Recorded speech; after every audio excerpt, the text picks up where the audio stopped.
when Doreen finished her first draft, so we now knew the characters that we wanted, and there was only this one non-singing role, that of this journalist. And Yes. so we said, right, who would be a voice that the second you heard it could capture you and bring you as the listener into our world of the War of the Worlds. Yeah. And we didn't have a particularly big list, maybe 3, 4 names at the most, but Richard was first and foremost because his voice really was pure magic, so mellifluous. It was like a musical instrument in its own way. And Yes. what I call the rub of the green happened. We had some friends that had been on holiday in New York and had come back and come over for dinner just to catch up, and mentioned they had been to New York and seen Richard Burton in a play called Equus, and how Right. brilliant he was. And there we are with our little list, and we hadn't yet made contact with anybody.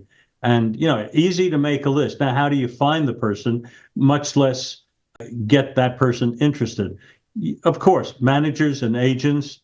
But now that I heard that Richard was appearing in this play in New York at the Plymouth Theater, I believe, I thought, okay, let's not ever forget we were in still the very much non-digital age. So there Of was course.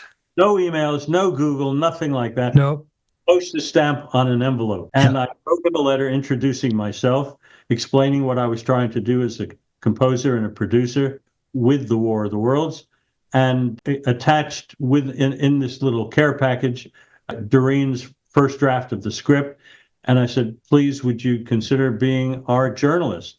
And I sent it to the stage door of the theater and hoped that he would be handed my little care package by the stage doorman, and then waited. And I was very realistic in my own view. I said, what's the odds that he'll even come back to me if he gets handed my package in the first place? But to my amazement, and I'm having dinner with my father and Doreen about the War of the Worlds 3 or 4 nights later, and a man named Robert Lance rang me from New York. He was Richard's personal manager. And after introducing himself, he said, Richard's considered your letter and the script.